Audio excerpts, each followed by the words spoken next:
Hey everybody, it's eSkate Hobby, Dan LaPerry here, and it's been a long time since I've done a video, but today we're putting a video together and we thought we would do the subject on what are the best 5 electric skateboards under $800, because we get a lot of people messaging me saying, hey man, what do you think of this board or that board?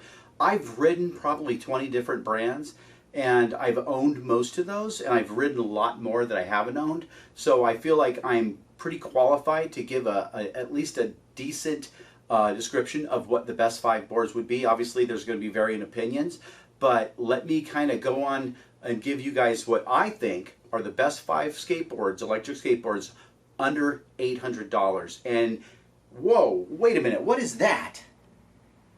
Hey, that's my new Metro Board X, and that's going to be my next video. Really excited about that. Just got it last week. And so let's get with it and let's start this video right now. Number 5.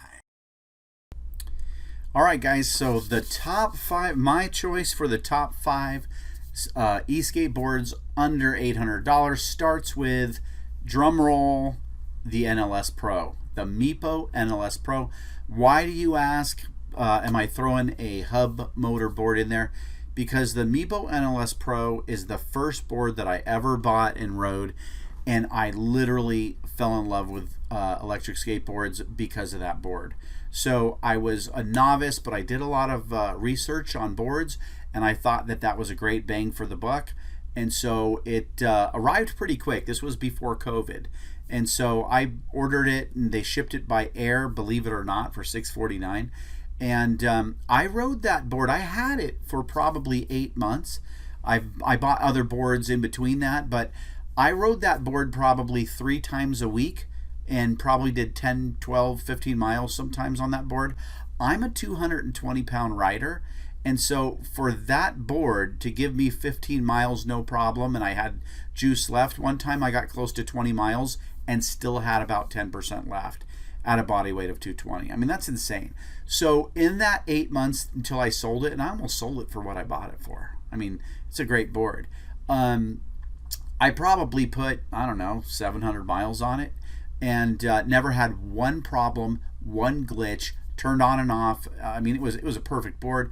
It had a nice flexy deck, but not too flexy, and I had a lot of fun, and it's what got me really kind of into electric skateboarding because I enjoyed that board so much. The only con that I will have about that board is because it's a hub, I felt every crack and crevice on the road, and if the road was not a great paved road, it wasn't that fun. So and you couldn't really ride on sidewalks because those little corrugated cracks, you know, pop, pop, pop, pop, pop, pop, pop. Those were just kind of magnified by the hub motors. And so, but I will say, because I had that board for 8 months and rode it all the time, 30 miles per hour, I think my highest speed on it was around 29 because of my weight. But man, fast, quick, carved great, and I would recommend the NLS Pro to anyone who's looking to get into electric skateboarding and they want to pay just a little bit to kind of test out the waters. Number 5, I'm going with the NLS Pro from Meepo Boards. Number 4. Okay guys, number 4 is the Wowgo 3X.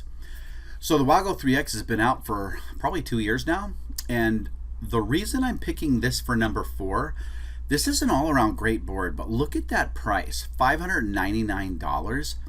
This I think this used to be $699. I can't remember how much I bought it for, but the Wowgo 3X and the 3 is the hub board, but the 3X is a belt-driven board. It has dual 750-watt motors. This company is a great company. Obviously, these are all from China, but that's where the budget boards are coming from, and they actually do a good job, guys. So number 5, NLS Pro. Number 4, the Wowgo 3X. And so this board isn't as fast as the Meepo, but it just seems to be, I don't know, I don't want to say built better. It just seems smoother. The belt drive will get you up to around 25 miles per hour. I got to about 24 on the little orange 90mm wheels. This carves great. It's a little more flexy than the Meepo was. It's light to carry around. The overall quality is pretty good for, I mean, look at that, $599. It's ridiculous. So someone who is looking for their first board and you don't have a lot of money to spend, the Wowgo 3X, you will not go wrong. This is a great board. Range, the range that I got on this with this particular battery setup was probably around 12 to 13 miles. It wasn't as good as the Meepo. So if you are one of those guys that likes to go on long 15 to 20 mile rides, this probably won't be the board for you. And this is with the 8 amp hour battery setup. Especially if you ride hard and fast and like to carve around. But as far as the quality, the speed, and decent range, not great but decent, you know, if you want to go on a nice 10-mile ride, this Wowgo 3X, you cannot go wrong. It's built good, it sounds good. Never had a problem with mine. I only had mine for about 3 months. Then a buddy wanted to buy it, so I got rid of it. And again, I bought this, I think, I can't remember, I think it was $649, but I can't remember. But I literally sold it for like $600. So if you keep these boards in good condition, because they take so long to come over from China now, 45, 60 days or more, you can pretty much get what you paid for it as long as you keep it clean and in good shape. So number 4, the Wowgo 3X. Number 3. All right, so this brings me to number 3, and number 3 coming in is the Exway Flex, not the standard hub, but the Flex Riot. So the Exway is a really good company. Again, a China-based company, but they seem to just be a little bit more sleeker in the way they build things. I do have one con to this board, which I'll bring up here in a second, but the Exway Flex, I believe, does have dual 750 watt motors, just like the Wowgo, but the Flex is just kind of a little sleeker looking board, in my opinion. I'm going to come up here and try to see where, let's get that on here if we can pull that up, if you can see that very good. So the Exway Flex, on the bottom of it right there, is all black, right? It's bamboo and fiberglass deck. It's a you know, they call it a flex, but it's really not that flexy. Out of all the boards we've talked about so far, this is the least flexing deck, but it kind of works. But the con that I have about this board is the deck. It's the concave. It's way too aggressive for me. Once you step on it, and if you're not familiar with what the concave means, that means that the board isn't just flat. It pulls up on the sides, kind of like a bowl, and this one is really aggressive with that. So when you put your feet in, it locks you in place better than any of the other boards that I'm going to talk about today, which is good and bad. I say it's bad because this one I think is a little too aggressive. I actually broke my wrist last summer down in Venice Beach because I wasn't really paying attention and the board stopped, right? I wasn't even going that fast and I flung off of it, but it was like I was so locked into it that I felt like I couldn't even take a step. I just fell forward and I busted my wrist and really messed up my shoulder. So the only time I've taken a spill was on the Exway Flex. Why is it number 3? Because all the other reasons. It comes in about top speed around 25 miles per hour. I was able to get that at 220 pound body weight. Super carvy, great board. It sounds amazing and looks amazing. Got a lot of compliments on it whenever I took it out. I've actually owned 2 of these and bought and sold, and basically sold it again for this, basically what I bought it for. And as long as you keep these in good shape, you'll be able to do that too and kind of change things out and maybe kind of upgrade as I have done. So the Exway Flex, again, it's got the I believe it's got the 85 millimeter orange wheels. I'm not sure what they are called, but they're good. I liked them. right? But I kind of prefer larger wheels. You can actually, I believe, trade these out for the clouds. I would go with 105s. The board's probably too small for the 120s. I think that would look a little odd, but I think the 105 clouds would be perfect on these. I never rode this with the clouds, but I would assume that it would be a great setup.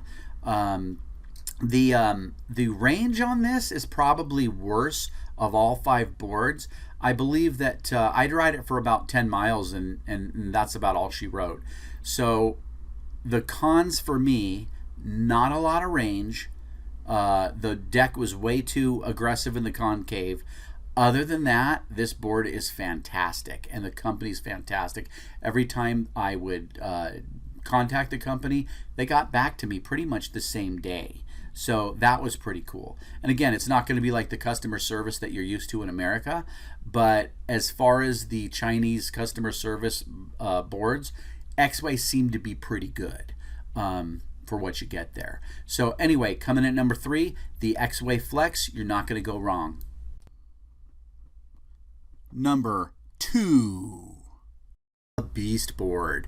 So if you're not familiar with a Beastboard, they're kind of a newer company.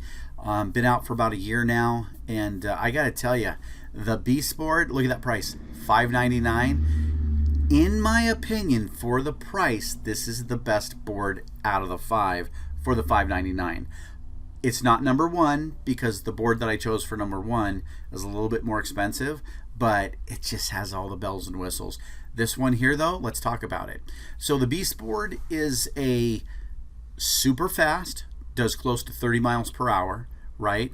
Long range, has the best range out of all these boards that you're going to see. I got around 20 miles on this board, and that's with these wheels they have. They're 110 millimeter wind wheels, and basically what they felt like was they tore up the street really well. When I went on rough streets and stuff like that, it felt a lot better than the other wheels, right? They're kind of reminding me of clouds, but clouds are kind of hard. These ones kind of were soft. I think if you had like put clouds on these, which you can, you'd get even more range. So for the price, good Lord, this thing is amazing. So I have not owned one, but I have ridden one twice. Rode one all day, rode it for about 20 miles. The next day, rode it again, probably for about maybe a 14-mile ride that time. But one charge, the range was incredible, and the speed had me crying, man. I got it up to about 28 miles per hour, and I was scared to death because I know a lot of you guys are gonna like freak out when I tell you this. I do not wear gear. I never have. I'm kind of an old dude, but and just kind of stuck in my ways. I normally ride just kind of peacefully 18 to 22 miles an hour. I carve, I enjoy myself, I listen to my music, but occasionally you get that adrenaline rush, and then you want that for maybe 10 seconds of some 30 miles an hour. But anyway, getting back to this board, the wheels are kind of unique. I liked them. A lot of people say, hey, you know, they kind of slide out sometimes. I didn't. I carve fairly aggressively, and I didn't carve out, but I was on some good pavement on the bike path here where I live. But the board, it's fairly light, so it's portable, nice and portable. It looks cool. It rides well with these big 110 millimeter wheels, and it's fast and has great range. The only reason I didn't put this at number 1 is because the next board has, man, it's just a great board, and so we will talk about that next. But this one, I believe, it has the most watt hours as far as the batteries. I know it has 25R cells, but I think they have. I think they're. Correct me if I'm wrong. I think they're 21700s, but and I believe it's a 12S. It's a 12S 3P. So this has by far the best battery pack, at coming in at 432 watt hours. It does have 2 dual 750 watt motors that are high torque and high power, and I can attest to that. This board was probably had the most torque, or tied with number 1, which you'll find out what that is here in a minute. But if you have just $500 or $600 and you were going to buy your first electric skateboard, man, you can't beat the Beastboard. I'm going to tell you, this could have easily been #1 because of the price point. So Beastboard, this might be tied for #1, but I put it #2 because I like the next board better. And that's just my preference. Remember, guys, this is all just my opinion because I've ridden or owned all these boards. So if I haven't ridden it, or I don't own it, or I haven't owned it, I'm not going to talk about it because I don't know. And I'm only going to talk about stuff I know about, right? So anyway, coming in #2 is the Beastboard at $5.99, and I might just buy one of these just to have it. Anyway, all right, let's find out what #1 is.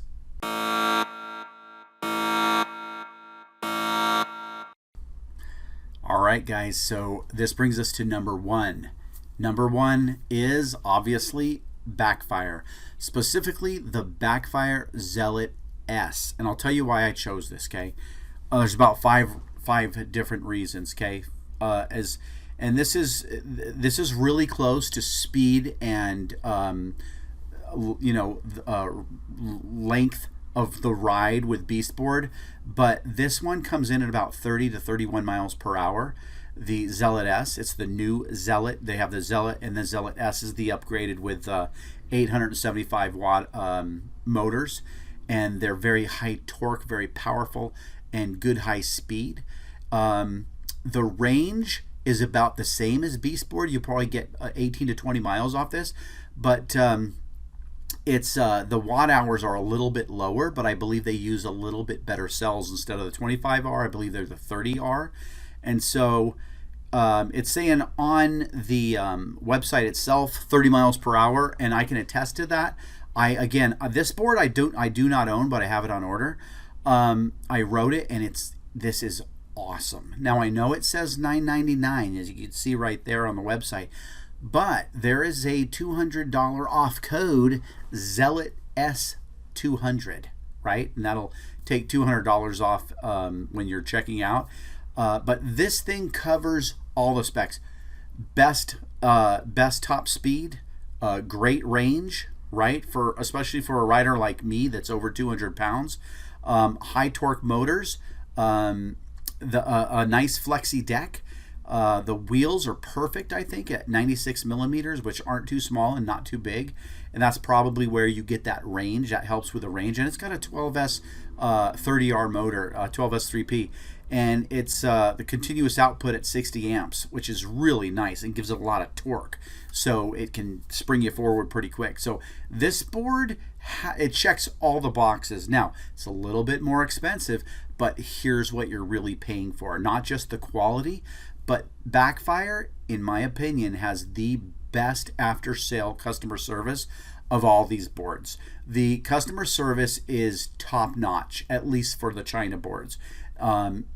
So if you are the kind of guy that needs kind of your handheld, something goes wrong, and you know it might be an easy fix, but you're not a real fix-it guy, then Backfire is the way to go. No, now I would spend an extra $100 on this board than saving money on all the rest, and that is why I picked it, because this checks all the boxes: speed, length of ride, build quality. And it has these really cool lights at the bottom of the board, as you can see right here, these ambient kind of purple lights. And it also, the quality on this is cool because they've got this, see this purple little outline here of the board? That's a little wraparound, almost like a bash guard. So if for some reason you fall off and you forget to unthrottle it and it hits something, it protects the board from getting hurt. So that's just kind of the quality you get from Backfire. So this board here is my top pick for all the reasons that I just talked about. And then there you go, 50.4 volt high efficiency, 21,700 cells. And then of course they have other boards, the G3 and everything, but I feel like this one, because I've ridden it several times, is the best bang for the buck. You got these new 875 watts. You can get the Zealot, the original Zealot, but it's a little bit less of a board. You're gonna pay about $100 less.